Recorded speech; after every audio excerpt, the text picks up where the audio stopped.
ਨਮਸਕਾਰ। ਖਬਰਾਂ ਦੇ ਇਸ ਬੁਲੇਟਿਨ ਵਿੱਚ ਤੁਹਾਡਾ ਸਵਾਗਤ ਹੈ। ਮੈਂ ਹਾਂ ਅਮਰਜੀਤ ਸਿੰਘ ਤੇ ਪਹਿਲਾਂ ਪੇਸ਼ ਨੇ ਚੋਣਵੀਆਂ ਖਬਰਾਂ। ਪ੍ਰਧਾਨ ਮੰਤਰੀ ਨਰਿੰਦਰ ਮੋਦੀ ਕੋਰੋਨਾ ਵੈਕਸੀਨ ਦੀਆਂ ਤਿਆਰੀਆਂ ਦਾ ਜਾਇਜ਼ਾ ਲਿਆ। ਉਪ ਰਾਸ਼ਟਰਪਤੀ ਐਮ ਵੈਂਕਈਆ ਨਾਇਡੂ ਨੇ ਡਿਜੀਟਲ ਸਾਖਰਤਾ ਨੂੰ ਹੁਲਾਰਾ ਦੇਣ ਦੇ ਲਈ ਇਸ ਨੂੰ ਜਨ ਅੰਦੋਲਨ ਬਣਾਉਣ ਦਾ ਸੱਦਾ ਦਿੱਤਾ। ਕੇਰਲ ਵਿੱਚ ਇੱਕ ਡਿਜੀਟਲ ਅਕਾਦਮੀ ਦਾ ਉਦਘਾਟਨ ਕਰਦਿਆਂ ਉਨ੍ਹਾਂ ਕਿਹਾ ਕਿ ਵਿਸ਼ਵ ਭਾਈਚਾਰਾ ਆਨਲਾਈਨ ਸਿੱਖਿਆ ਦੇ ਮਾਧਿਅਮ ਰਾਹੀਂ ਕੋਵਿਡ-19 ਵਰਗੀ ਚੁਣੌਤੀ ਨਾਲ ਨਜਿੱਠਣ ਦਾ ਯਤਨ ਕਰ ਰਿਹਾ ਹੈ। ਪ੍ਰਧਾਨ ਮੰਤਰੀ ਨਰਿੰਦਰ ਮੋਦੀ ਭਲਕੇ ਆਪਣੇ ਬਹੁਤ ਚਰਚਿਤ ਪ੍ਰੋਗਰਾਮ ਮਨ ਕੀ ਬਾਤ ਤਹਿਤ ਦੇਸ਼ ਵਾਸੀਆਂ ਦੇ ਨਾਲ ਆਪਣੇ ਮਨ ਦੇ ਵਿਚਾਰ ਸਾਂਝੇ ਕਰਨਗੇ।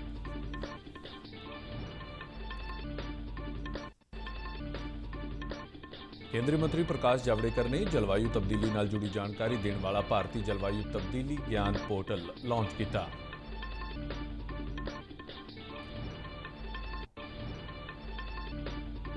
ਆਸਟ੍ਰੇਲੀਆ ਨੇ ਸਿਡਨੀ ਵਿੱਚ ਖੇਡਿਆ ਗਿਆ 3-1 ਦਿਨਾਂ ਕੌਮਾਂਤਰੀ ਮੈਚਾਂ ਦੀ ਲੜੀ ਦਾ ਪਹਿਲਾ ਮੈਚ ਭਾਰਤ ਨੂੰ 66 ਦੌੜਾਂ ਦੇ ਫਰਕ ਨਾਲ ਹਰਾ ਕੇ ਜਿੱਤ ਲਿਆ।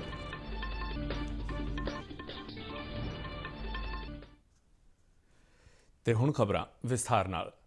ਪ੍ਰਧਾਨ ਮੰਤਰੀ ਨਰਿੰਦਰ ਮੋਦੀ ਕੋਰੋਨਾ ਵੈਕਸੀਨ ਦੀ ਪ੍ਰਗਤੀ ਦੀ ਸਮੀਖਿਆ ਦੇ ਲਈ ਹੁਣ ਤੋਂ ਥੋੜੀ ਦੇਰ ਪਹਿਲਾਂ ਅਹਿਮਦਾਬਾਦ ਪਹੁੰਚ ਗਏ ਨੇ, ਜਿੱਥੇ ਜ਼ਾਇਡਸ ਬਾਇਓਟੈਕ ਪਾਰਕ ਵਿੱਚ ਉਹਨਾਂ ਨੇ ਅਧਿਕਾਰੀਆਂ ਤੇ ਵਿਗਿਆਨੀਆਂ ਦੇ ਨਾਲ ਵੈਕਸੀਨ ਦੇ ਉਤਪਾਦਨ ਅਤੇ ਨਿਰਮਾਣ ਸੰਬੰਧੀ ਗਤੀਵਿਧੀਆਂ ਦਾ ਜਾਇਜ਼ਾ ਲਿਆ। ਉਹ ਅਹਿਮਦਾਬਾਦ ਤੋਂ ਇਲਾਵਾ ਹੈਦਰਾਬਾਦ ਦੇ ਪੁਣੇ ਦਾ ਦੌਰਾ ਵੀ ਕਰਨਗੇ, ਜਿੱਥੇ ਉਹ ਕੋਰੋਨਾ ਵੈਕਸੀਨ ਦੇ ਉਤਪਾਦਨ ਅਤੇ ਵੰਡ ਦੀਆਂ ਤਿਆਰੀਆਂ ਦਾ ਜਾਇਜ਼ਾ ਲੈਣਗੇ ਤੇ ਵਿਗਿਆਨੀਆਂ ਦੇ ਨਾਲ ਵੈਕਸੀਨ ਦੇ ਰੋਡ ਮੈਪ ਤੇ ਗੱਲਬਾਤ ਕਰਨਗੇ।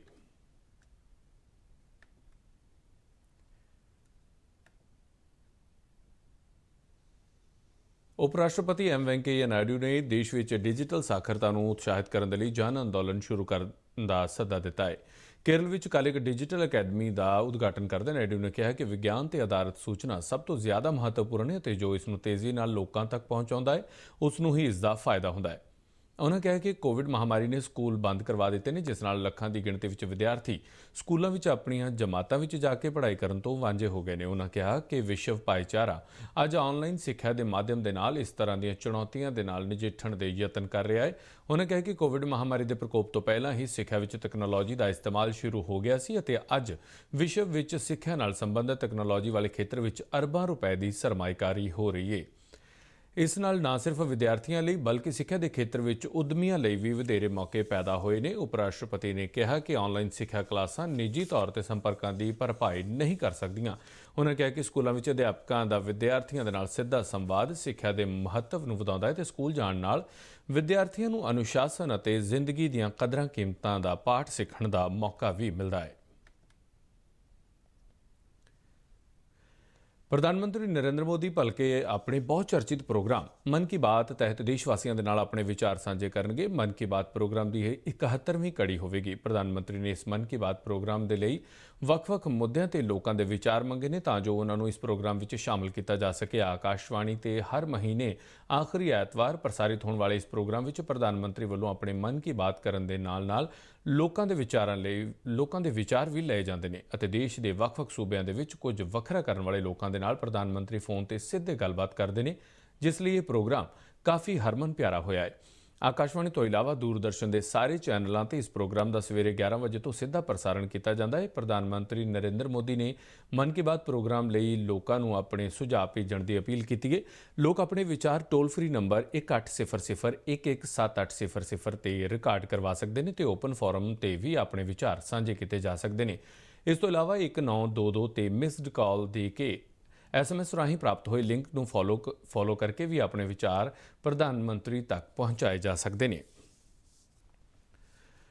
ਭਾਰਤ ਅਤੇ ਬਰਤਾਨੀਆ ਨੇ ਕੋਵਿਡ-19 ਅਤੇ ਬ੍ਰੈਗਜ਼ਿਟ ਤੋਂ ਬਾਅਦ ਦੇ ਸਮੇਂ ਦੇ ਵਿੱਚ ਵੱਖ-ਵੱਖ ਖੇਤਰਾਂ ਦੇ ਵਿੱਚ ਦੁਵੱਲਾ ਸਹਿਯੋਗ ਵਧਾਉਣ ਦੀ ਇੱਛਾ ਮੁੜ ਤੋਂ ਦੁਹਰਾਈ ਹੈ। ਪ੍ਰਧਾਨ ਮੰਤਰੀ ਨਰਿੰਦਰ ਮੋਦੀ ਅਤੇ ਬਰਤਾਨੀਆ ਦੇ ਪ੍ਰਧਾਨ ਮੰਤਰੀ ਬੋਰਿਸ ਜੌਨਸਨ ਵਿਚਾਲੇ ਟੈਲੀਫੋਨ ਤੇ ਹੋਈ ਗੱਲਬਾਤ ਦੌਰਾਨ ਦੋਹਾਂ ਦੇਸ਼ਾਂ ਨੇ ਕੋਵਿਡ-19 ਮਹਾਮਾਰੀ ਤੋਂ ਪੈਦਾ ਹੋਈਆਂ ਚੁਣੌਤੀਆਂ ਬਾਰੇ ਆਪਣੇ ਵਿਚਾਰਾਂ ਦਾ ਆਦਾਨ ਪ੍ਰਦਾਨ ਕੀਤਾ। ਦੋਹਾਂ ਨੇਤਾਵਾਂ ਨੇ ਕੋਵਿਡ-19 ਦੇ ਟੀਕੇ ਦੇ ਵਿਕਾਸ ਤੇ ਨਿਰਮਾਣ ਦੇ ਖੇਤਰ ਵਿੱਚ ਸਹਿਯੋਗ ਕਰਨ ਦੇ ਬਾਰੇ ਸਮੀਖਿਆ ਵੀ ਕੀਤੀ। ਦੋਹਾਂ ਨੇਤਾਵਾਂ ਨੇ ਵਪਾਰ, ਸਰਮਾਏਕਾਰੀ, ਵਿਗਿਆਨਕ ਖੋਜ, ਪੇਸ਼ੇਵਰਾਂ ਅਤੇ ਵਿਦਿਆਰਥੀਆਂ ਦੀ ਇੱਕ ਦੂਜੇ ਦੇਸ਼ ਵਿੱਚ ਆਵਾਜਾਈ ਅਤੇ ਰੱਖਿਆ ਤੇ ਸੁਰੱਖਿਆ ਆਦਿ ਦੇ ਮੁੱਦਿਆਂ ਤੇ ਵੀ ਸਹਿਯੋਗ ਵਧਾਉਣ ਦੀ ਸਹਿਮਤੀ ਜਤਾਈ। ਦੋਵਾਂ ਦੇਸ਼ਾਂ ਦੇ ਪ੍ਰਧਾਨ ਮੰਤਰੀ ਨੇ ਜਲਵਾਯੂ ਤਬਦੀਲੀ ਨਾਲ ਲੜਾਈ ਵਿੱਚ ਇੱਕ ਦੂਜੇ ਦਾ ਸਹਿਯੋਗ ਦੇਣ ਤੇ ਵੀ ਜ਼ੋਰ ਦਿੱਤਾ ਅਤੇ ਕਿਹਾ ਕਿ ਕੌਮਾਂਤਰੀ ਸੌਰ ਊਰਜਾ ਸੰਗਠਨ ਅਤੇ ਆਫਤ ਪ੍ਰਬੰਧਨ ਦੇ ਬੁਨਿਆਦੀ ਢਾਂਚੇ ਦੇ ਵਿਕਾਸ ਵਿੱਚ ਸਹਿਯੋਗ ਵਧਾਉਣ ਦੀ ਲੋੜ ਹੈ।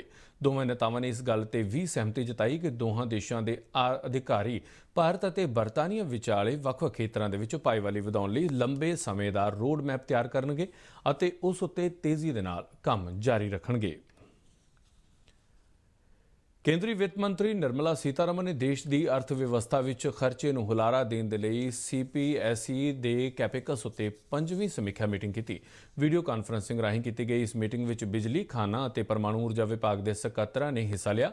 ਸੀਤਾਰਮਨ ਕੋਵਿਡ-19 ਮਹਾਮਾਰੀ ਦੇ ਪਿਛੋਕੜ ਵਿੱਚ ਆਰਥਿਕ ਵਿਕਾਸ ਦੀ ਰਫ਼ਤਾਰ ਨੂੰ ਤੇਜ਼ ਕਰਨ ਲਈ ਵੱਖ-ਵੱਖ ਹਿੱਸੇਦਾਰਾਂ ਦੇ ਨਾਲ ਮੀਟਿੰਗਾਂ ਕਰ ਰਹੇ ਨੇ। ਇਹੀ ਲੜੀ ਦੇ ਵਿੱਚ ਇਹ 5ਵੀਂ ਮੀਟਿੰਗ ਸੀ। ਮੀਟਿੰਗ ਦੌਰਾਨ ਉਹਨਾਂ ਦੱਸਿਆ ਕਿ 23 ਨਵੰਬਰ 2020 ਨੂੰ 2020-21 ਦੇ 61,483 ਕਰੋੜ ਰੁਪਏ ਦੇ ਕੈਪੇਕਸ ਟੀਚੇ ਦੇ ਮੁਕਾਬਲੇ ਕੁੱਲ ਉਪਲਬਧੀ 24,227 ਕਰੋੜ ਰੁਪਏ ਅਰਥਾਤ 39.4% ਰਹੀ। CPSE ਦੇ ਕਾਰਜਾਂ ਦੀ ਸਮੀਖਿਆ ਕਰਦਿਆਂ ਵਿੱਤ ਮੰਤਰੀ ਨੇ ਕਿਹਾ ਕਿ ਆਰਥਿਕ ਵਿਕਾਸ ਦੀ ਗਤੀ ਨੂੰ ਅੱਗੇ ਵਧਾਉਣ ਲਈ CPSE ਵੱਲੋਂ ਪੂੰਜੀ ਦਾ ਖਰਚ ਕੀਤਾ ਜਾਣਾ ਮਹੱਤਵਪੂਰਨ ਹੈ ਅਤੇ ਇਸ ਲਈ ਮਾਲੀ ਵਰ੍ਹੇ 2020-21 ਅਤੇ 2021-22 ਦੇ ਲਈ ਇਸ ਨੂੰ ਵਧਾਇਆ ਜਾਣਾ ਚਾਹੀਦਾ ਹੈ।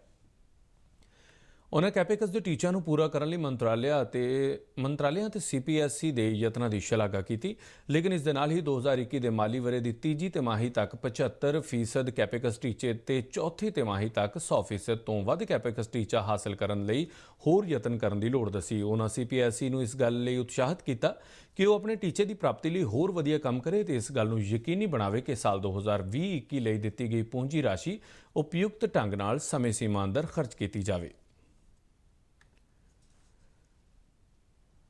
ਵਿਦੇਸ਼ ਮੰਤਰੀ ਡਾਕਟਰ S ਜੈਸ਼ੰਕਰ ਨੇ ਕੱਲ੍ਹ ਸੰਯੁਕਤ ਅਰਬ ਅਮਾਰਾਤ ਦੇ ਵਿਦੇਸ਼ ਮੰਤਰੀ ਸ਼ੇਖ ਅਬਦੁੱਲਾ ਬਿਨ ਜ਼ਾਇਦ ਅਲ ਨਾਹਯਾਨ ਦੇ ਨਾਲ ਮੁਲਾਕਾਤ ਕੀਤੀ। ਦੋਹਾਂ ਨੇਤਾਵਾਂ ਨੇ ਕਈ ਦੁਵੱਲੇ ਮੁੱਦਿਆਂ ਤੇ ਵਿਚਾਰ ਵਟਾਂਦਰਾ ਕੀਤਾ।